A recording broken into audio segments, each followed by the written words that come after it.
અંબે વિદ્યાલય, કારેલીબાગ, ધોરણ 8, વિષય સામાજિક વિજ્ઞાન, વિષયાંક ભારતમાં યુરોપિયન પ્રજાનું આગમન, ભાગ 2, શિક્ષક સવિતા વાઘેલા. વિદ્યાર્થી મિત્રો, પ્રકરણ 1 યુરોપિયન પ્રજાનું ભારતમાં આગમન, ભાગ 1માં આપણે યુરોપિયન પ્રજાના ભારત આવવાના જળમાર્ગ શોધવાના કારણો જોયા, નકશા દ્વારા સમજ્યા તથા જળમાર્ગ વિશે માહિતી મેળવી તથા ભારતમાં આવેલ વિદેશી પ્રજા પોર્ટુગીઝો, ડચ લોકો, ફ્રેન્ચો અને અંગ્રેજો વિશે પણ અભ્યાસ કર્યો. આજે આપણે આગળનો અભ્યાસ કરીશું. વિદ્યાર્થી મિત્રો, આજે આપણે ભાગ 2માં પ્લાસીના યુદ્ધ વિશે અભ્યાસ કરીએ. ઈસવીસન 1756માં સિરાજુદ્દૌલા બંગાળનો નવાબ બન્યો. તે પ્રભાવશાળી રાજા હતો. તેની અંગ્રેજો પર ધાક હતી. અંગ્રેજો તેનાથી ડરતા હતા. તેથી અંગ્રેજો તેને પસંદ કરતા ન હતા. સિરાજ બંગાળનો નવાબ ન રહે એ માટે અંગ્રેજોએ કૂટનીતિ કરી, કપટનીતિ. કૂટનીતિ એટલે કપટનીતિ. અને સિરાજુદ્દૌલાના હરીફોને મદદ કરી. સિરાજુદ્દૌલાએ કંપનીને હુકમ કર્યો કે અંગ્રેજ કંપની રાજ્યની બાબતમાં દખલગીરી કરવાનું બંધ કરે, અંગ્રેજો તેની કોઠીઓની કિલ્લેબંધી કરવાનું બંધ કરે અને કાયદેસરનો જે કર હોય એ ભરી શરતોનું પાલન કરીને વેપાર કરે. આ બાબતે બંને પક્ષ સમાધાન માટે તૈયાર ન થયા. તેથી નવાબે 30,000 સૈનિકોને સાથે રાખી અંગ્રેજ કોઠી પર હુમલો કર્યો. નવાબની ફોજે અંગ્રેજોને બંદીવાન બનાવી અને તેમના વહાણ ઘેરી લીધા. તેથી અંગ્રેજો ગુસ્સે ભરાયા અને એનો બદલો લેવા માટે અંગ્રેજ સેનાએ રોબર્ટ ક્લાઇવની આગેવાનીમાં વળતો હુમલો કર્યો. રોબર્ટ ક્લાઇવે સિરાજુદ્દૌલાના એક સેનાપતિ મિર્જાફરને બંગાળના નવાબ બનાવવાની લાલચ આપી. સિરાજુદ્દૌલાના ખાસ મિત્ર અમીચંદ નામના વાણિયાને વધુ ધન આપવાની લાલચ આપી. આ ઉપરાંત સેનામાં મહત્વના હોદ્દા પર રહેલા આગેવાનોને પણ લાલચ આપીને પોતાના પક્ષમાં કરી લીધા અને ત્યાર પછી પ્લાસીનું યુદ્ધ જાહેર કર્યું. આ યુદ્ધની અંદર સિરાજુદ્દૌલા પોતાનું સૈન્ય લઈ અને મેદાનમાં ગયો. આ દિવસ હતો 23 જૂન 1757. પ્રશ્ન પૂછાય, પ્લાસીનું યુદ્ધ ક્યારે થયું હતું? તો તેનો જવાબ લખવાનો 23 જૂન 1757. સિરાજુદ્દૌલાને અંગ્રેજોએ જે કાવતરું ઘડ્યું હતું એની જરા પણ ખબર નહોતી, એટલે પોતાનું સૈન્ય લઈ અને પ્લાસીના મેદાનમાં પહોંચી ગયો. જેવો એ પ્લાસીના મેદાનમાં ગયો, અંગ્રેજો ત્યાં ઊભા હતા રોબર્ટ ક્લાઇવની સેના સાથે. એના જે આગેવાન સેનાપતિઓ હતા, એના મિત્રો હતા, એ બધા અંગ્રેજોના પક્ષમાં જતા રહ્યા. આ જોઈને એને ખ્યાલ આવી ગયો કે એની સાથે કપટ કરવામાં આવ્યું છે, એટલે જીવ બચાવવા માટે એ ત્યાંથી ભાગ્યો. પણ ક્લાઇવે એની ધરપકડ કરી અને એની હત્યા કરી નાખી. દગાથી એનું ખૂન કરી નાખ્યું અને એની જગ્યાએ બંગાળનો નવાબ મિર્જાફરને બનાવી લીધો. આમ તો આમાં લડાઈ જેવું કંઈ હતું જ નહીં. આ એક કપટ નીતિ હતી, કાવતરું હતું. દગાથી રાજાનું ખૂન કરી નાખ્યું હતું. પણ ઇતિહાસમાં આ નાનકડી ઘટના મહત્વની ગણાય છે, કારણ કે આ ઘટનાથી ભારતમાં અંગ્રેજ સત્તાનો પાયો નંખાયો. એટલે કે ભારતનો ઇતિહાસ નવો બદલાયો અને અંગ્રેજ સત્તાની શરૂઆત થઈ. જેવો મિર્જાફરને નવાબ બનાવ્યો, એટલે મિર્જાફર પાસેથી આ યુદ્ધની જીત પછી, એટલે કે પ્લાસીના યુદ્ધની જીત પછી અંગ્રેજોને 24 પરગણા જાગીરમાં મળ્યા. પરગણા એટલે ગામડા. 24 ગામડામાં અંગ્રેજ શાસન શરૂ થયું અને 1 કરોડ રૂપિયા મિર્જાફર પાસેથી બક્ષિસમાં મળ્યા અને ભારતમાં અંગ્રેજ સત્તાનો પાયો નખાયો. આ પ્લાસીનું યુદ્ધનું જે મેદાન છે એનું નામ પ્લાસી કેવી રીતે પડ્યું, એના પાછળનું એક કારણ છે. ખરેખર મૂળ નામ પલાસી છે. આ પ્લાસીના મેદાનની ચારે બાજુ પલાસ એટલે ખાખરા, જેને આપણે કેસુડો કહીએ છીએ, એના વૃક્ષો છે. એટલે આ મેદાનનું નામ પ્લાસીનું મેદાન પડેલું કહેવામાં આવે છે. કેસુડાના જે ફૂલ થાય છે કેસરી રંગના, એમાંથી ગુલાલ અને હોળીના રંગો પણ બનાવવામાં આવે છે. હવે આગળનો પોઈન્ટ જોઈએ, બક્સરનું યુદ્ધ. એ પહેલા ઉપર એક વિચારો પ્રશ્ન છે, એની ચર્ચા કરી લઈએ. પ્લાસીના યુદ્ધમાં સિરાજુદ્દૌલા જીત્યો હોત તો? સરસ મજાનો પ્રશ્ન છે. જો પ્લાસીના યુદ્ધમાં સિરાજુદ્દૌલા જીત્યો હોત તો ભારતની અંદર અંગ્રેજ સત્તાની સ્થાપના થઈ હોત નહીં અને ભારત દેશ ગુલામ દેશ બન્યો હોત નહીં. હવેનો પોઈન્ટ જોઈએ આપણે, બક્સરની લડાઈ એટલે કે બક્સરનું યુદ્ધ. પ્લાસીના યુદ્ધ પછી અંગ્રેજોએ મિર્જાફરને બંગાળનો નવાબ બનાવીને કંપનીએ પોતાની ઈચ્છા સંતોષી. વારંવાર મિર્જાફર પાસેથી પૈસાની માંગણી કરવા લાગ્યા, પરંતુ કંપનીને એવો માણસ જોઈતો હતો જે એમના ઈશારે કામ કરે. પણ આ મિર્જાફર હતો એ વારંવાર અંગ્રેજ કંપનીનો વિરોધ કરતો હતો.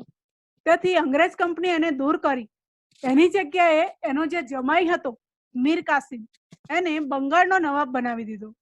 નવાબ બન્યા પછી મીર કાસિમ કંપનીને પરેશાન કરવા લાગ્યો. એવું લાગતા અંગ્રેજોએ બક્સરનું યુદ્ધ જાહેર કર્યું.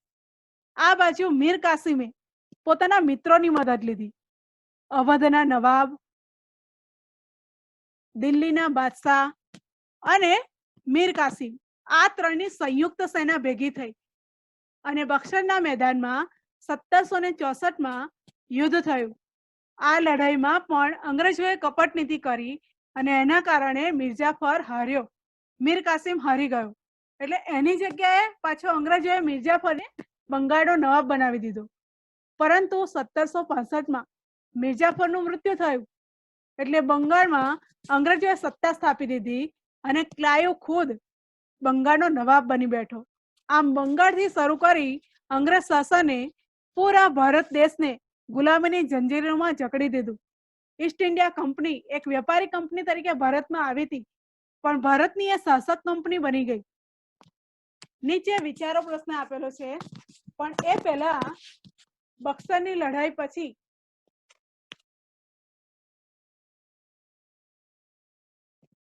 અંગ્રેજોને શું ફાયદો થયો એની ચર્ચા કરીએ.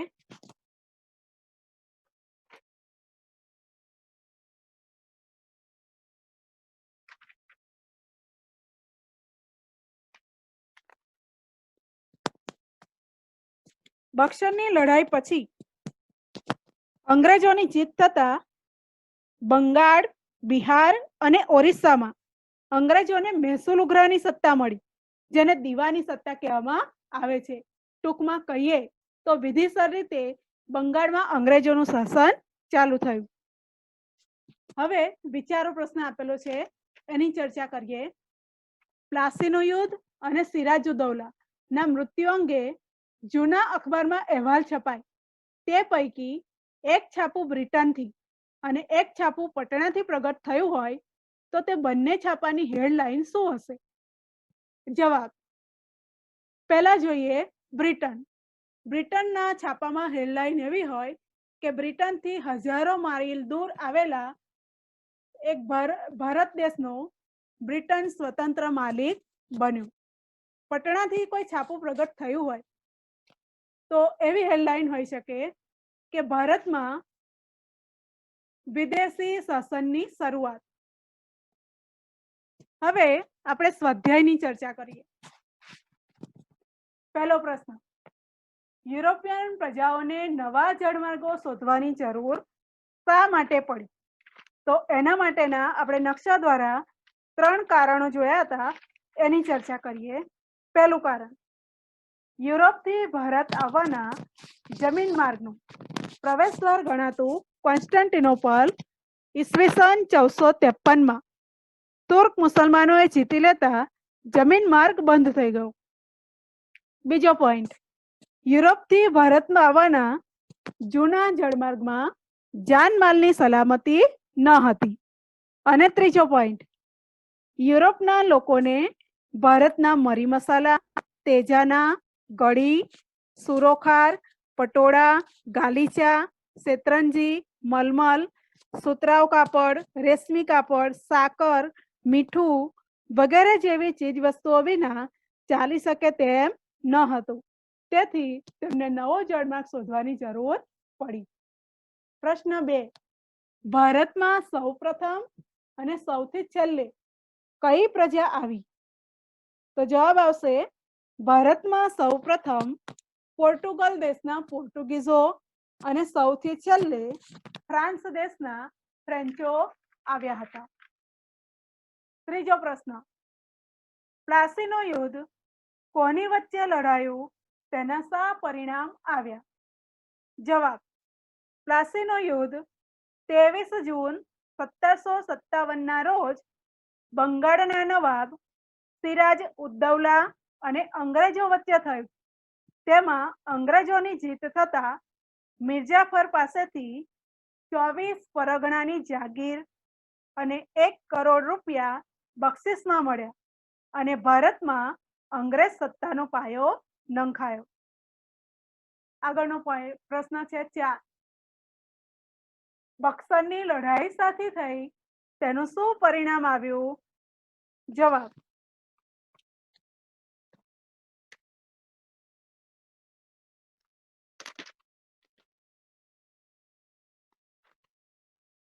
અંગ્રેજોએ મિર્જાફરને પદભ્રષ્ટ કરી તેના જમાઈ મીર કાસિમને બંગાળનો નવાબ બનાવ્યો. નવાબ બન્યા પછી મીર કાસિમ અંગ્રેજોને પરેશાન કરવા લાગ્યો. આથી અંગ્રેજોએ તેને પદભ્રષ્ટ કરવા નિર્ણય કર્યો. મીર કાસિમે અંગ્રેજો સામે યુદ્ધ કરવા અયોધ્યાના નવાબ મુગલ બાદશાહ શાહ આલમના લશ્કરની મદદ લીધી અને સંયુક્ત સેના તૈયાર કરી. મીર કાસિમની સંયુક્ત સેના અને અંગ્રેજો વચ્ચે ઈસવીસન 1764માં બક્સરના મેદાનમાં લડાઈ થઈ. આ લડાઈમાં અંગ્રેજોની જીત થઈ. યુદ્ધને અંતે અંગ્રેજોએ મીર કાસિમને પદભ્રષ્ટ કરી મિર્જાફરને ફરીથી બંગાળનો નવાબ બનાવ્યો. બક્સરના યુદ્ધની જીત થતા અંગ્રેજોને ભારતમાં બંગાળ, બિહાર અને ઓરિસ્સામાં મહેસૂલ ઉઘરાવવાની સત્તા મળી. 5મો પ્રશ્ન છે, પોર્ટુગીઝ સત્તાનો અંત કેવી રીતે આવ્યો? જવાબ, 17મી સદીની શરૂઆતમાં પોર્ટુગીઝોએ વેપાર માટે બંગાળમાં પગપેસારો કર્યો. આથી બંગાળના સુબાએ પોર્ટુગીઝોની પ્રવૃત્તિઓ સામે મુગલ બાદશાહ શાહજહાંને ફરિયાદ કરી. શાહજહાંના ફરમાનથી પોર્ટુગીઝોની હુગલીની કોઠી તોડી પાડવામાં આવી અને તેમના વહાણો સળગાવી દેવામાં આવ્યા. આ રીતે બંગાળમાં પોર્ટુગીઝ સત્તાનો અંત આવ્યો અને પોર્ટુગીઝોની સત્તા ફક્ત દીવ, દમણ અને ગોવા પૂરતી મર્યાદિત રહી. પ્રશ્ન 2, ખાલી જગ્યા પૂરો. ખાલી જગ્યા પહેલી, ભારત આવવાનો જળમાર્ગ શોધવાનું બીડું ઝડપનાર ઇટાલીનો કોલંબસ હતો. પહેલી ખાલી જગ્યામાં આવશે કોલંબસ. બીજી ખાલી જગ્યા ક્લાઇવનું કાવતરું હતું. પ્લાસીનું યુદ્ધ. ખાલી જગ્યામાં આવશે પ્લાસીનું યુદ્ધ ક્લાઇવનું કાવતરું હતું. પ્રકરણ 1 અહીંયા આપણું પૂર્ણ થયું. સ્વાધ્યાયની આપણે જે ચર્ચા કરી છે એ તમારે CW માં પૂર્ણ કરવાના. એના જવાબ લખી અને પૂર્ણ કરજો.